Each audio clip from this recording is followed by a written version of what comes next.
Saudara Polda Metro Jaya menindaklanjuti permintaan gelar perkara khusus terkait tudingan ijazah palsu Presiden ke-7 Republik Indonesia Joko Widodo.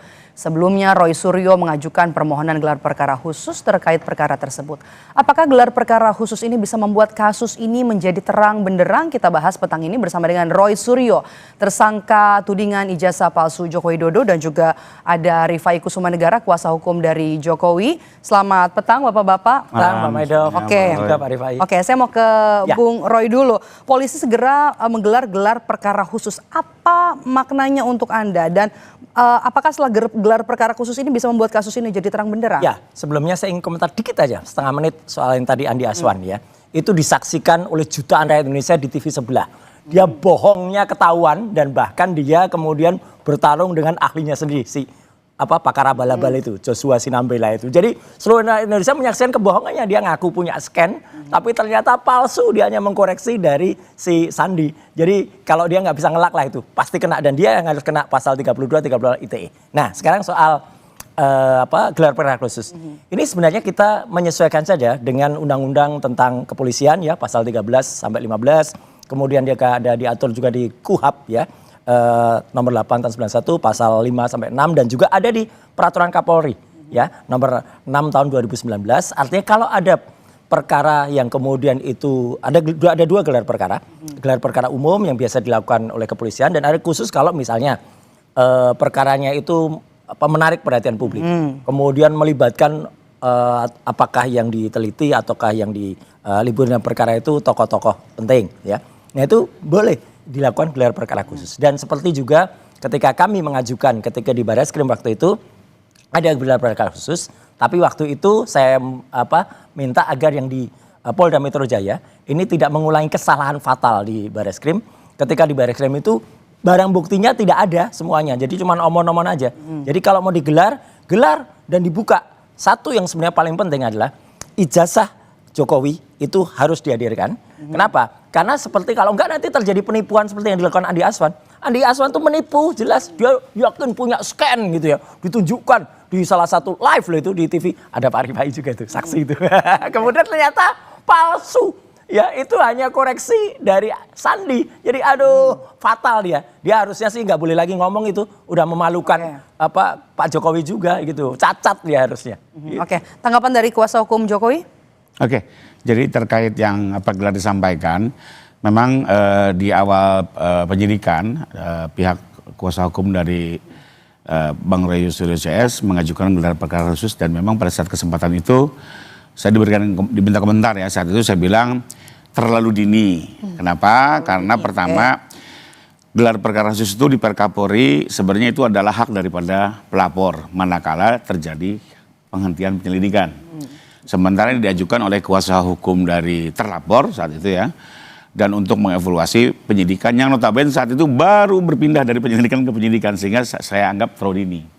Nah, bahwa kalau sekarang diajukan menurut saya itu sah-sah saja, wajar ya. Kali ini para tersangka atau kuasa hukum tersangka meminta untuk dilakukan gelar perkara khusus, itu menurut saya dari segi timing bisa ya. Karena memang sudah berjalan, penyidikan sudah cukup lama, sudah naik tersangka ya. Bahkan sudah ada sekarang lagi memeriksa saksi atau ahli yang diajukan tersangka. Cuma saya perlu catat bahwa gelar perkara khusus ini hanya ditujukan untuk mengevaluasi penyidikan. Ya. Harapan dari kubu Roy Suryo CS adalah nanti di gelar perkara khusus ini kan ijazah aslinya ini bisa ditunjukkan, mungkinkah itu? Kembali lagi, makanya saya mau terangkan. Ijazah ini disita untuk kepentingan penyidikan. Betul. Nah, terkait dengan perkara ya. Saya akan bacakan di sini. Pasal 312 KUHP, publik bisa silakan baca juga ya. Itu jelas menggariskan bahwa perihal kebenaran dari sebuah tuduhan ya. Kedua, perihal pembelaan karena kepentingan umum, perihal karena ini untuk pembelaan diri, itu hanya boleh diproses di pengadilan. Jadi nanti gelar perkara tidak mungkin? Aturannya seperti itu. Dan ini undang-undang.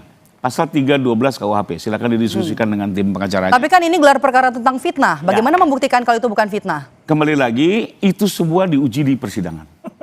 Undang-undang yang, undang-undang regulasi. Ini dibuat dari zaman Jadi apa di pengadilan ya? Oke, tanggapannya Bung Roy. Makanya kita kan Sekarang di era baru. Di era baru itu selalu ada inovasi-inovasi. Misalnya dari teknologi yang digunakan, ada percepatan. Misalnya kalau bisa itu diadakan dari awal, kenapa harus nunggu di sidang? Kenapa harus nunggu orang itu yang berkali-kali janji palsu mau menunjukkan dan nggak pernah gitu loh. Jadi saya tuh curiga nanti kalau nanti di persidangan nggak akan dia nunjukkan di persidangan, ya. Wong sudah sampai 6 persidangan aja nggak pernah dia mau datang, gitu loh. Jadi apalagi kemarin anak buahnya, sekali lagi saya sebut Andi Aswan tuh menunjukkan bukti palsu yang katanya scan asli. Scan asli dia sempat bilang dari mana? Dari orang sempat dia mau bilang itu dari Jokowi tapi dia nggak state itu. Tapi kan sudah orang-orang itu percaya kalau itu dari Jokowi gitu loh. Dan kemudian tunjukkan ternyata palsu. Apalagi dia berdebat dengan si ahli abal-abal itu, si Joshua itu. Ya kan dari kamu, bukan saya gitu. Waduh, pokoknya lucu banget. Pak Rifai pasti juga senyum lah melakukan. Jadi di situ saja sudah tampak kebohongannya. Apalagi nanti di persidangan akan bohong ada kecurigaan ya tidak akan dikeluarkan. Oke. Gitu Gelar perkara kan sebenarnya juga sudah dilakukan ya di Barreskrim pada saat itu dan juga Bung Rifai ikut pada saat itu. Nah, nanti apa yang membedakan gelar perkara yang sudah dilakukan dulu di Barreskrim dengan yang akan digelar nanti oleh Polda Metro Jaya? Nah, kalau sekarang prediksi ya, karena yang mengajukan kan dari pihak tersangka ya. Biasanya menerima keluhan-keluhan dari tersangka dan nanti akan dievaluasi. Ya, lebih kepada proses. Tapi kembali lagi kalau masuk ke substansi apalagi pembuktian di pasal 312 ini sudah diatur secara rigid bahwa yang bisa memeriksa itu adalah hanya hakim. Ya alasan saya menghina, saya memfitnah karena saya membela diri, karena untuk kepentingan umum termasuk saya tidak fitnah loh, ini kebenaran. Itu jelas di pasal 312 yang boleh memeriksa itu adalah hakim. Sehingga baik penyidik maupun penuntut umum dia hanya bisa menerima alat bukti yang diajukan dari pihak tersangka, tapi tidak bisa mengkaji apalagi memutuskan dari alat bukti yang diajukan. Jadi itu kata undang-undang. Nah, soal ijazah itu ditampilkan, ini sudah berkali-kali. Hari ini kan sudah disita penyidik. Kalau bergulir ke sidang nanti kan dipegang jaksa. Nah, pada saat nanti Pak Jokowi diperiksa, tentunya alat bukti itu akan dibuka oleh hakim pasti. Ya. Dan ini di persidangan awal. Ya. Persidangan awal pasti setelah eksepsi langsung masuk ke pemeriksaan korban, di situ akan digali dan di saat itulah ijazah pasti akan ditunjukkan. Pasti akan ditunjukkan dari Pak Jokowi. Tapi kalau dari kubu Roy Suryo, apa nanti bukti yang akan disampaikan? Oh ya jelas karena udah berkali-kali palsu yang tampilkan, apalagi itu katanya tuh ketua umum Jokowi mania ya udah suka menunjukkan katanya asli. Si Dian Sandi waktu itu juga menyebutkan loh itu asli. Mana sekarang udah orang bilang asli dan Jokowi ketika sewani oleh Dian Sandi juga mereka ya itu asli. Jadi Bu Roy apa yang mau Anda bawa nanti di perkara nanti khusus? Bukti ijazah yang memang benar-benar asli, yang ada watermarknya, yang ada embossnya, dan itu tidak ada di ijazah yang selama ini ditampilkan oleh orang dekat. Dan kalau misalnya Jokowi sendiri mengatakan itu asli yang ditampilkan Dian Sandi, 99% itu jelas palsu karena itu tidak ada watermarknya, tidak ada embossnya seperti yang ditunjukkan oleh si Andi Aswan di acara live di salah satu TV dan itu disaksikan oleh rakyat Indonesia, dia berbohong. Makanya layak lah kalau dia dilaporkan. Jasa pembanding ya? Iya, sama dengan si ahli abal-abal Joshua itu.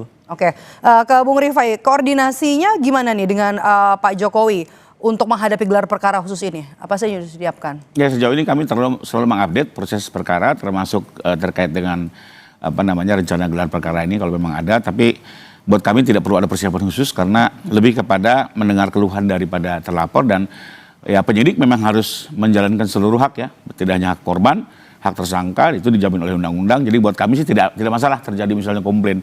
Cuma hanya diingatkan aja tidak boleh masuk ke substansi karena undang-undang menyatakan seperti itu ya. Dan memang di undang-undang kalau hukum acara itu tidak boleh ditafsirkan. Kalau hukum material itu boleh. Kan sejak zaman Jadi kembali lagi inovasi biar saja di sidang. Bahkan kalau di sidang terbuka, semua masyarakat bisa menyaksikan, wartawan bisa menyaksikan. Lebih fair. Kalau digelar masih ruang tertutup. Indonesia kan negara sudah merdeka lama dari Belanda, Pak. Udah undang-undang. Ini negara hukum, Bang. Bukan negara politis. Inovasi kan perlu. Kalau ada inovasi dulu di undang-undang juga nggak diatur kalau ada persidangan tuh Zoom. Atau persidangan itu online kan, akhirnya kan bisa. Kenapa mesti khawatir dibuka secara terbuka di pengadilan? Dengan disaksikan masyarakat? Dibuka, maksud saya dengan gelar perkara khusus dibuka gelar juga. Tertutup. Alat buktinya, enggak. Gelar tidak mungkin wartawan bisa masuk. Oh, bukan wartawan. Nggak mungkin. Kita aja, diantara kita aja, antar pihak. Ini kan udah khusus publik, biar publik mengetahui semua dong. Ini ada yang takut. Jangan diselesaikan di ruang tertutup. Ada yang takut, ijazah yang katanya asli itu dibuka. Oke, kita tunggulah. Publik juga bisa menyaksikan, nanti kita keluar dari gelar perkara khusus. Tunggu ijazahnya dibuka atau kalau tidak ya silahkan publik mempertanyakan. Oke. Dan saya pastikan pasti dibuka langsung oleh Pak Jokowi sendiri. Ya, di gelar perkara khusus loh ya, bukan di persidangan. Di persidangan. Ini ini mau ngeles lagi nanti. Oke. Iya. Siapa saksi-saksi ahli yang sudah disiapkan untuk bisa meringankan Anda di Banyak. gelar perkara ini siapa? Antara lain orang-orang yang dulu ikut menyusun bersama saya Undang-Undang ITE dan dari versi pemerintah, ya gitu. Jadi dulu profesor yang dulu termul, ya gitu, tapi sekarang sudah insaf. Banyak lah. Subiakto. Termul, ya sudah insaf tuh banyak, ya. Profesor lain ahli digital forensik, yang dia ahli bener, karena dia ahli mulai dari analog sampai dengan digital. Bukan ahli yang cuman digital abal-abal yang ternyata dia sudah bukan lagi dosen dan ternyata dia kemarin palsu menunjukkan alat bukti yang palsu juga. Itu kalau itu dipakai, kasihan saya Pak Rifai dan kawan-kawan yang dari kuasa hukum itu ternyata ahlinya palsu, ya gitu. Dan kemudian nanti ada juga ahli bahasa Indonesia yang itu ada sertifikasi untuk keahlian dia, ada juga ahli hukum pidana dan ada juga ahli yang lain. Banyak lah. Persiapan kuasa hukum Jokowi untuk menghadapi saksi-saksi dari kubu Roy Suryo. Ya kalau kami kan kembali lagi, kami sudah menyerahkan ini kepada negara. Dan dalam konteks pidana yang menuntut adalah negara, diwakili oleh jaksa, bukan kami lagi. Ya, kalau kami itu lebih kepada mengikuti perkembangan yang sudah dilakukan oleh tim penyidik, nanti jaksa sendiri yang akan membawa semua alat bukti. Yang kami tahu, saksi sudah ratusan, alat bukti di situ pun sudah cukup banyak, dan ahli pun kalau tidak salah kemarin itu sudah 22 orang. Jadi biarlah nanti sidangnya terbuka, semua bisa mengikuti, masing-masing ahli silakan berpendapat. Kembali lagi pada akhirnya adalah hakim dan rakyat yang akan teryakinkan. Setuju. Oke. Ya. Bung Roy, Ya, apa? bocoran dari polisi ini akan terbuka atau tertutup nih gelar perkara khususnya? Kalau saya sih mengharapkan ini terbuka. Terbuka untuk kami aja, ya. Tertutup mungkin kalau terbuka secara live mungkin terlalu demonstratif. Mungkin enggak, tapi kan di luar itu kan pasti ada wartawan. Di luar itu kan pasti ada publik menunggu. Jadi menurut saya bagi kami harus terbuka. Terbuka misalnya satu aja, nggak usah ratusan alat bukti. Satu aja bukti ijazahnya dihadirkan.